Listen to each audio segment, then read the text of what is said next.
Y está con nosotros aquí en el piso de titulares Ofelia Massa, nutricionista del PAMI. ¿Cómo estás, Ofelia? Buen día, bienvenida nuevamente. Buen día. Hola, buen día, chicas, ¿cómo están? Todo bien.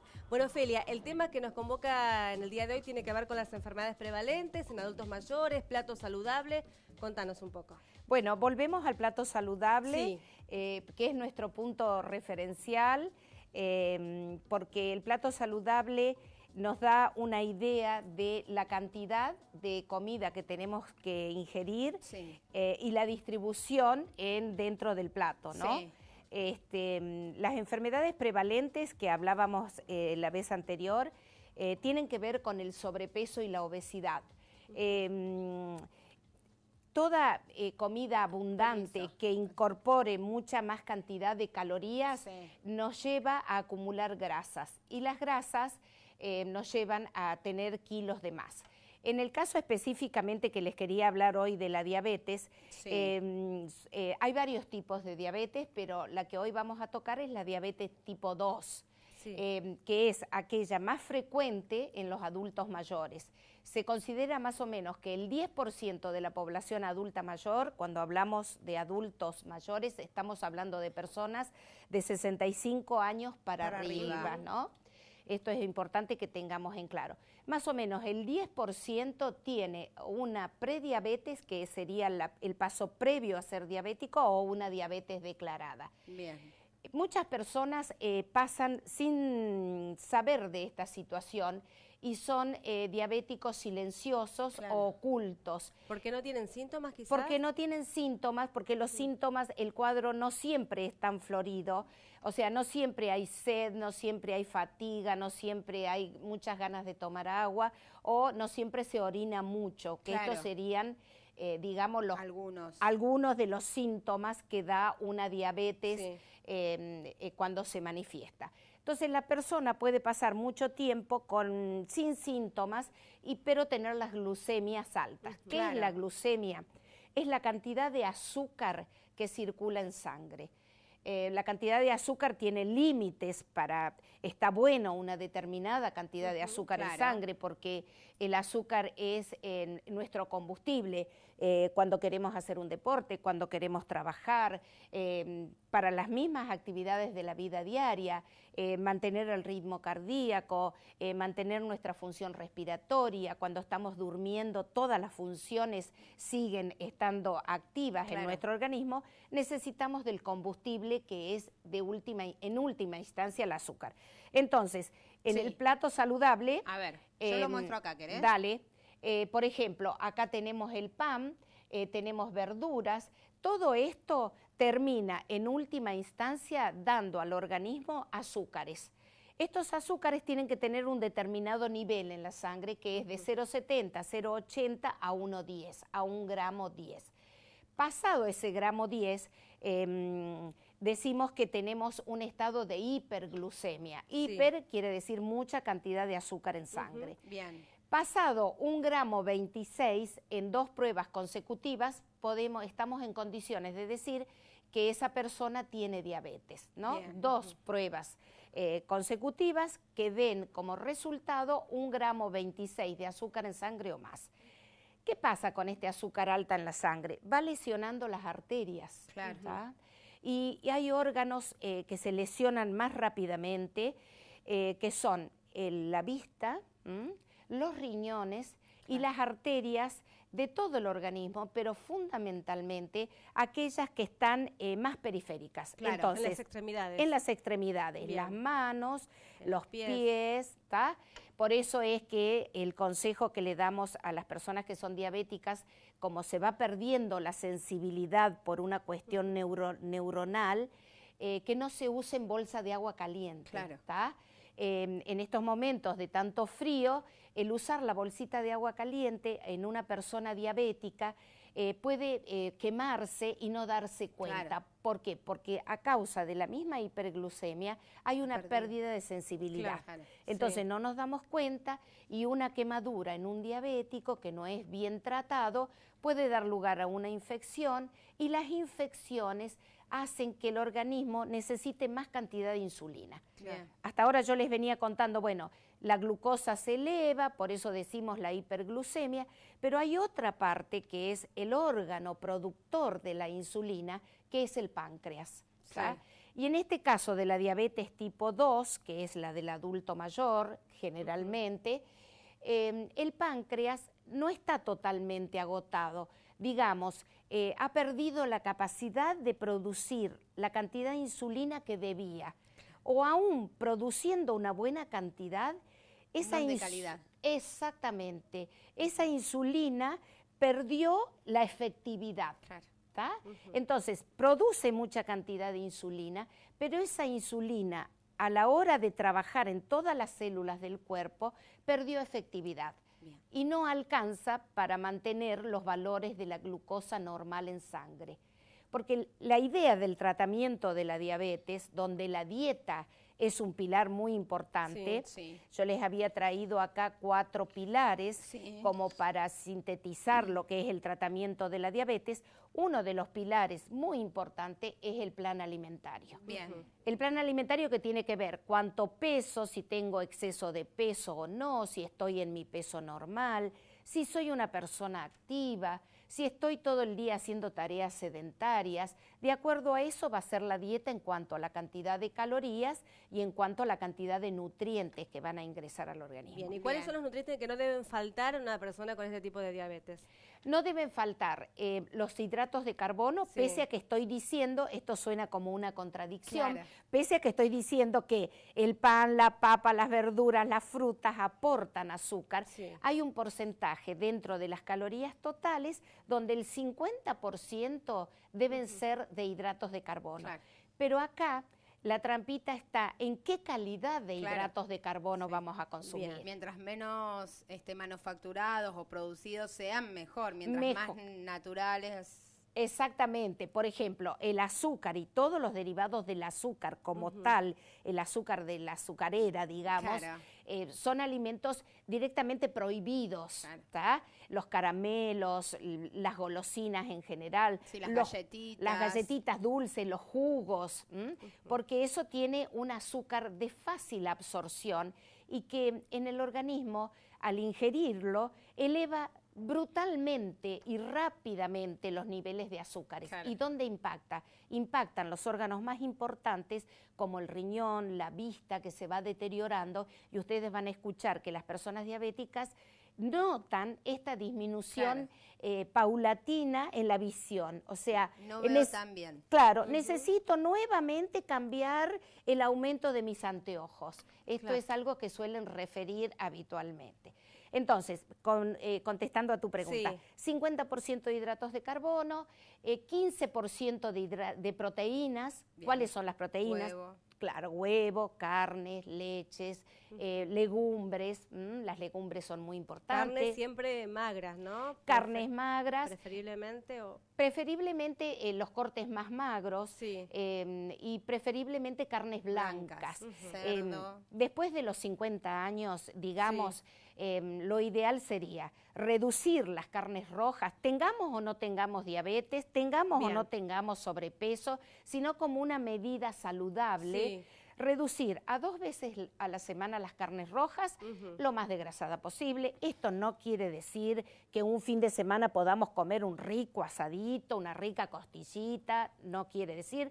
Son alimentos de consumo excepcional, estos cortes más grasosos. Lo ideal sería 2 veces a la semana carnes rojas y todos los demás días carnes blancas, pollo o pescado. ¿Y el cerdo? El cerdo también es una carne blanca que tiene menos colesterol que la carne roja y también la podemos incorporar dentro de esto que decimos. 3 veces a la semana las carnes blancas y 2 veces a la semana las carnes rojas. Y otra cosa muy importante es una sola vez al día, sea carne blanca o sea carne roja, consumirlas una sola vez al día.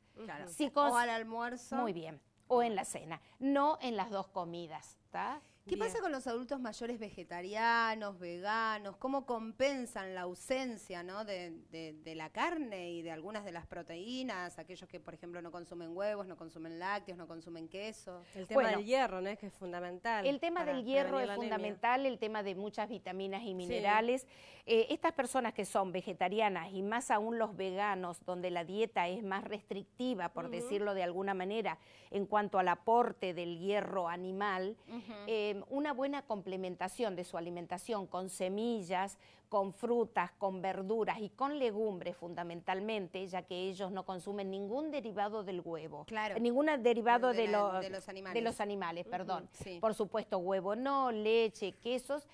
Es más, he estado leyendo bibliografía que hablan que ni siquiera consumen miel algunos, claro, porque también es producida por un animal y bueno, y todo lo que esto conlleva.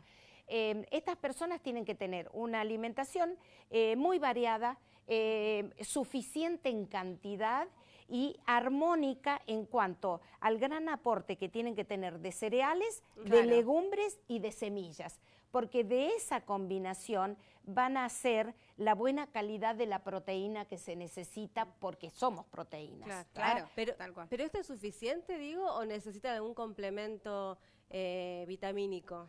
¿Es suficiente? ¿Es suficiente con ese tipo de alimentación? Es suficiente si está bien complementada, sí, y realizada y controlada con un profesional nutricionista.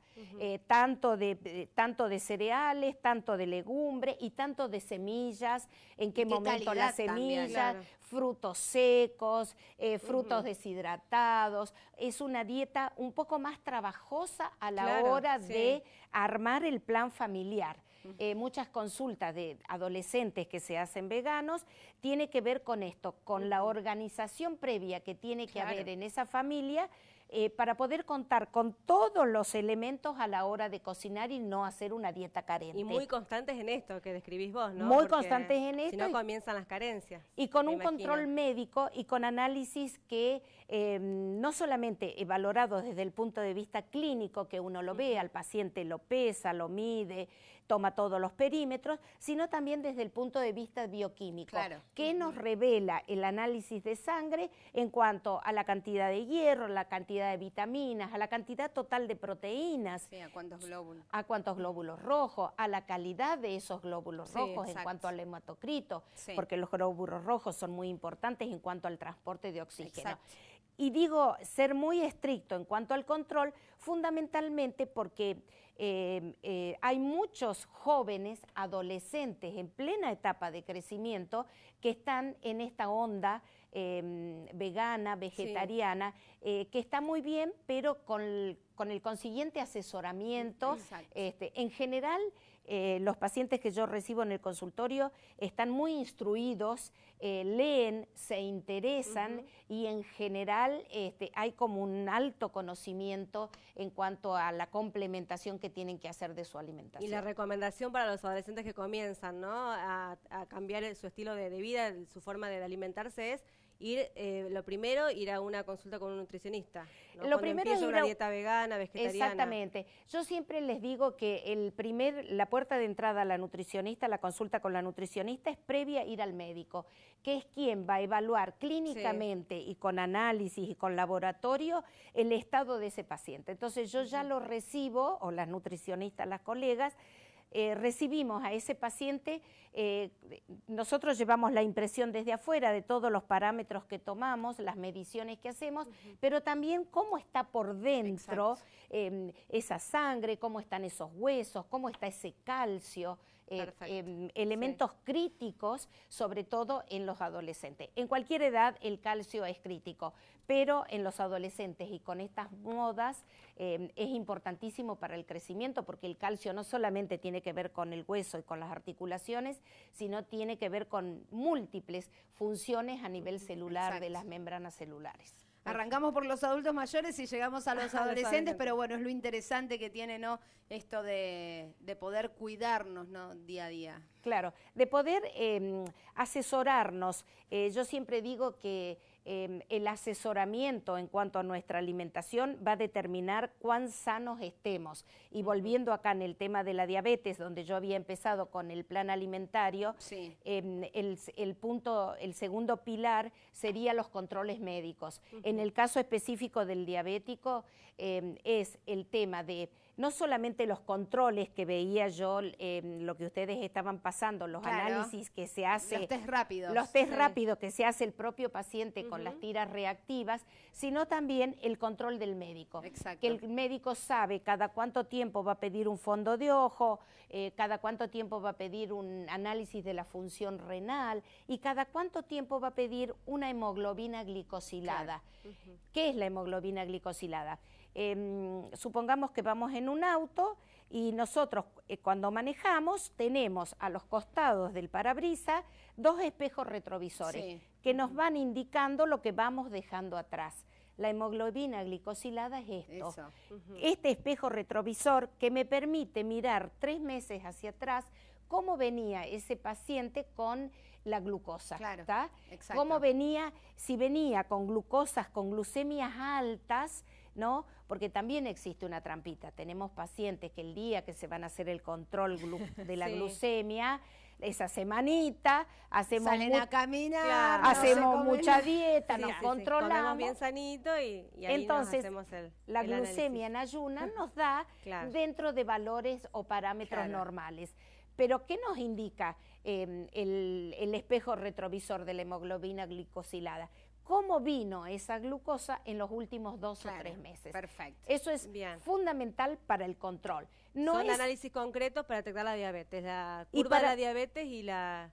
Para el control, ¿no? El control. No es para la detección. Para la detección tenemos otros métodos de cómo detectamos si una persona tiene diabetes o no. Pero esto es para el seguimiento, o sea, ¿qué seguimiento estamos haciendo de ese afiliado? Si viene con muchos picos de una glucemia elevada, si estamos regulando bien la cantidad de alimentos con la cantidad de medicamentos. El otro pilar fundamental es el medicamento que ese médico le va a dar, que en el caso de la diabetes tipo 2 es un medicamento, se llaman hipoglucemiantes, porque bajan el azúcar en la sangre y ¿qué es lo que hacen? Estimulan a ese páncreas que no está totalmente agotado a que produzca un poquito de insulina de un poquito mejor calidad. Perfecto. ¿Y el último de los pilares, Ofelia? Y el último de los pilares es la actividad física. Perfecto. Que es fundamental. Que es fundamental. Seas o no diabético. La actividad física me va a hacer, ¿qué me va a hacer? Consumir el azúcar que está elevada a nivel de la sangre. Porque ese azúcar elevado en la sangre nos hace mal. Exacto. Nos hace mal a los ojos, a los riñones, a las arterias y demás. Bueno, clarísima, Ofelia, como siempre. Como siempre, tal cual. Bueno, te esperamos. Dentro de 15 días volvés. ¿Cómo no? Bueno, nos vemos acá. Gracias. Gracias, Ofelia. Bueno, Ofelia Massa, nutricionista del PAMI, estuvo charlando aquí con nosotros en Titulares.